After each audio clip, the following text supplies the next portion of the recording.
Well, anyway, nice to have everybody here at Stu Leonard's today. As you can see, we're open and we're trying to make it as safe for our customers as we possibly can.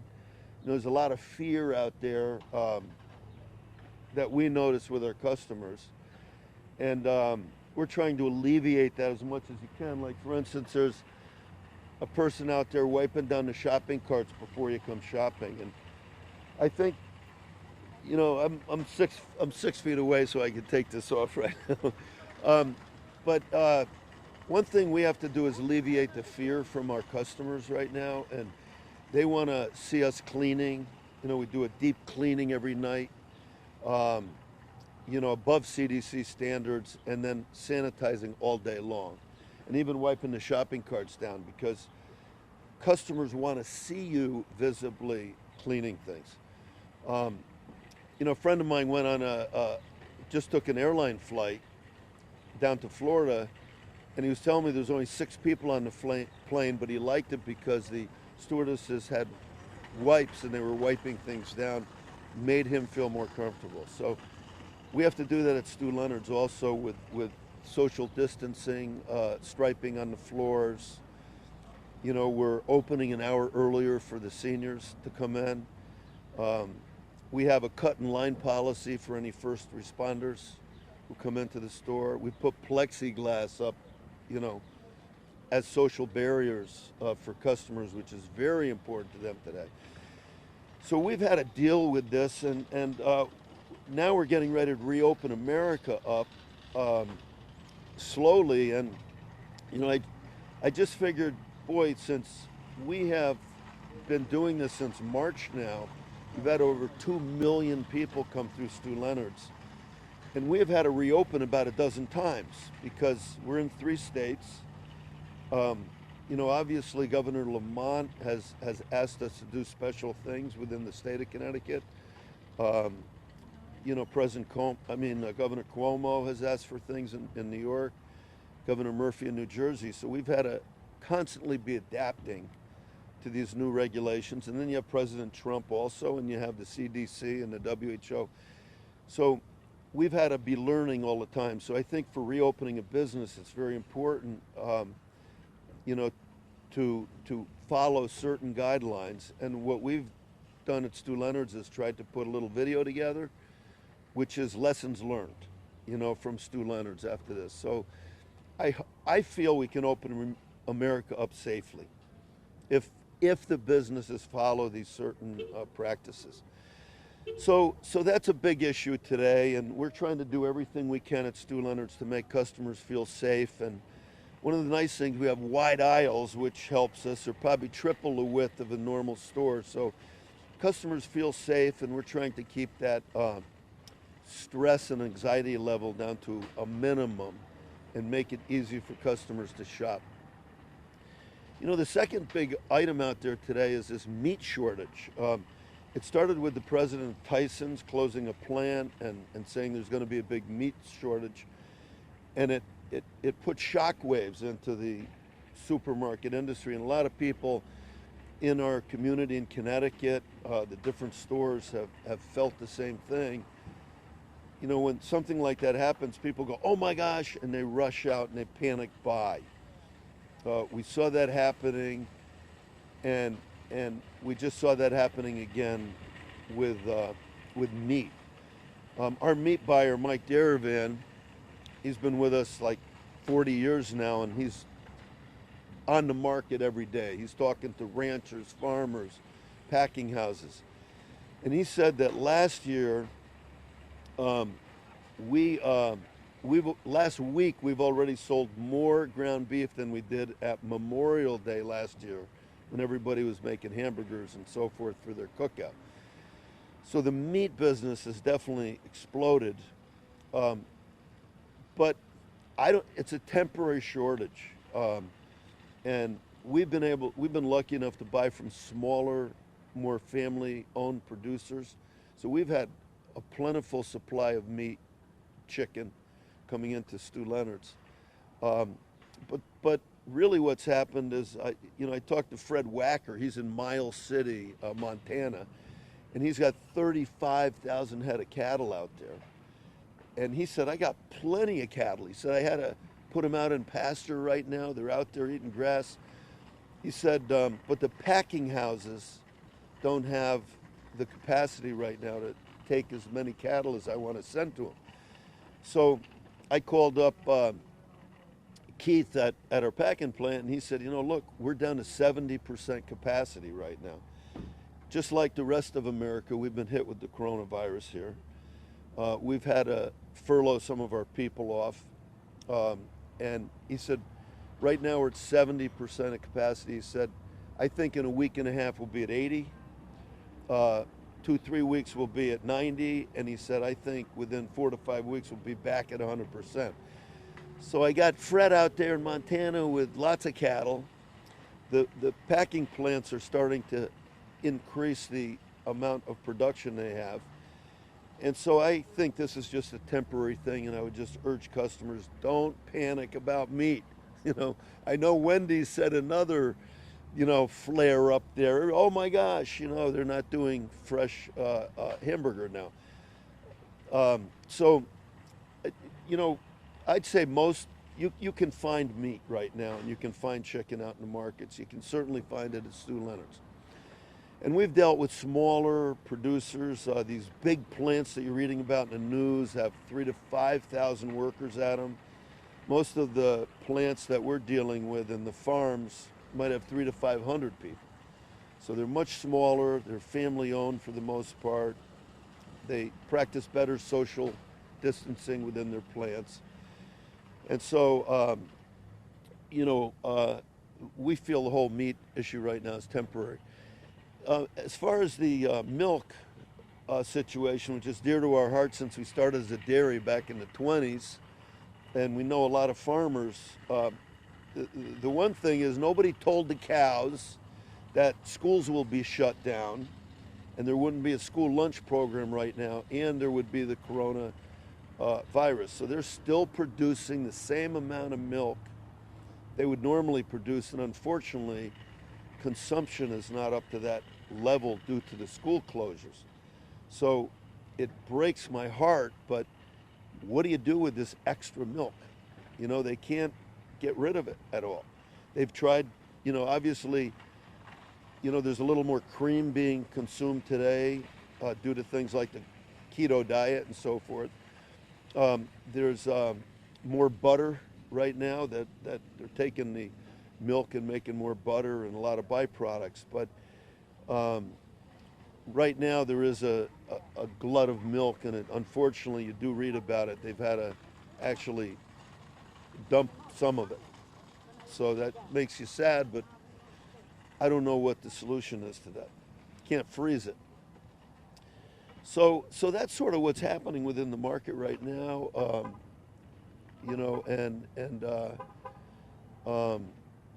We feel businesses can reopen safely.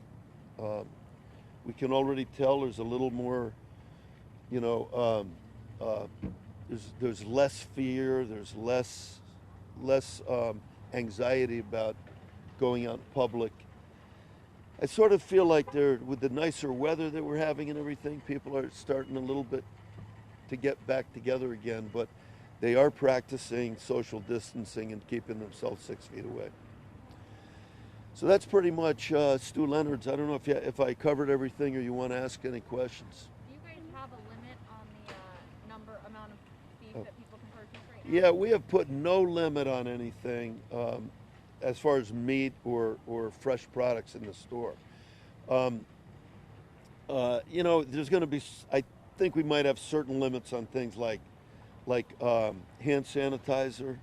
We're selling these masks now at Stu's, which, look, I've never in my whole 50 years that I've been in with the family in our business, I never would have expected every customer walking in with a mask. But, they're doing it today. They want to be safe, and even at home they're wearing them among any gathering they have at home. So masks, I believe we might have had a limit. We're also selling gloves. We're getting them at better prices, and and customers love them. You know, it's just something great. Um, but as far as meat, poultry, no. One other thing we're seeing a plentiful supply of is fish. There's a lot of fish right now. China has not importing like it used to, so even our lobster guy, Huey, he's up in Stonington, Maine, he said, you know, expect a great lobster season this year. They're going to be plentiful. And so, you know, I maybe shouldn't say this, but I'm hoping we'll be out at $4.99 lobsters. We haven't been able to do that in a couple of years. So I think the customers, when they look at their shopping cart, you're going to see, just because of the demand for beef, the prices probably creep up a little bit temporarily. Economics 101, supply and demand. But you're also going to see certain other products decrease in price. You know, even in produce, we're seeing heirloom tomatoes, which used to be, I mean, you used to pay $4.99 a pound. We have them for $1.99 a pound because there's just plentiful tomatoes out on the market. So I think when you get all done and you're checking out and you go to pay, you're going to probably see the same price you have. So I don't think there's going to be any increases in the cost of your food. I know there were limits last week on like paper products and things like that. On what? On paper products. And Paper, things yeah. like that. Is that a supply issue? You know what? Suppliers? Where's that coming from? Yeah, you know what? You know what's been really hard to get is paper towel. And also toilet paper. I mean, I have 4 daughters and I know toilet paper rules in our house, okay? But I can't believe how you know, there just was no toilet paper in the supply chain. And you know, I've read articles which say it's a big bulky item. Most people don't want to store it because it takes so much space up. So there wasn't like a lot of toilet paper warehoused. And when the pandemic hit, people rushed out. They wanted a month's supply of things. And it put a strain on the toilet paper industry. I don't even think they had the capacity to gear up that quickly. So you have seen toilet paper, which has been high demand, but we have plenty of it now. We actually got some from Kimberly Clark that has Spanish. It has Spanish written on it. But what do you care? It's 3-ply. You know, it's good. So we've been able to get toilet paper. We've been able to get paper towel. One of the things you're finding also is the virus also hit the trucking industry. So, you know, we're getting certain little hiccups in just transportation right now. So we're working through all of that. You know, I was in the store the other night and the customer asked for ground turkey and the truck just didn't show up that night, but it came the next morning. So you might see little sporadic hiccups like that in the supply chain, but overall the toilet paper seems to be flowing, the hand sanitizer starts flowing more easily, paper towel now is starting to show up regularly in the store. Lysol always been hard to get. Clorox is a big seller. So these are all things that we're seeing are starting to, you know, the demand's still high, but the supply is now starting to be higher and fulfill that demand. When you said before about the meat shortage being temporary, what's the time frame you're looking at for when you think that supply might settle back, you know, level out? Well, what the you know, the meat industry is telling us right now is that they're at 70% capacity now, and within 4 to 5 weeks they'll be back at 100%. So we're seeing that this should be temporary right now, and so that's what we're hoping for. And you know, in a little over a month, everything will be 100% across the country. You know, right now we're at 100%. Our shelves are full at the store right now. We're also hearing a lot of talk about a second wave, maybe late summer, late fall. What are you doing right now? Is there anything you're doing to prepare for that or keep that in mind as we look ahead of that? Well, you know what? The one thing I don't have is crystal ball here, and we've been taking this really day by day, just about. Um, and I don't really even know what retailing is going to look like after this is done. You know, we had all our big, beautiful food buffets put out. You used to be able to go and pick your own bagels right in the store right from our bagel bins. We've had to close all of those down and now make it so that we have it's service. We have a person there getting it for you. So the retail landscape has changed a little bit, and the big question that I'm talking to all my friends in the retail business about is how long will this take to get back to normal again? And we all know what happened with 9/11, and it was, you know, another panic, scary moment for all of us who are here and close to Manhattan. And now when you look at it, some of the most expensive real estate in Manhattan is around the Freedom Tower. So, you know, I think it'll come back. I don't know how long it's going to be before people, you know, whether masks are here to stay. Are people going to wear masks more? Are they going to wear gloves going out now? Will that stick? Hand sanitizer, I think, is going to be a regular item at the store now. People are just much more conscious of bacteria and how they could catch even the flu or the virus. So the interesting thing is what is a retail store going to look like? And the other thing, our curbside pickup has exploded at Stu Leonard's. People don't want to get out of their car.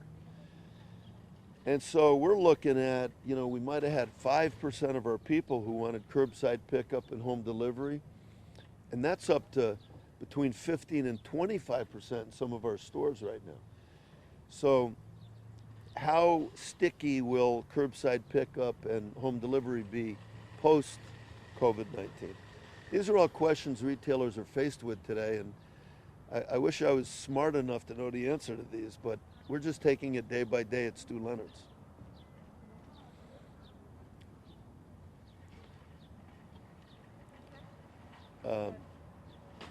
You tell me if you have any other thoughts or questions that you have? Nope. Thanks for Okay. taking the time. That's about everything. You drained me. That's about all I know right now with what's going on. But anyway, check out the YouTube thing that we're doing, and I think the next thing, the next chapter here is going to be slowly reopening businesses up, and I really feel that if we can do it right, we can do it safely, and get our economy back going in the state of Connecticut, just across the country.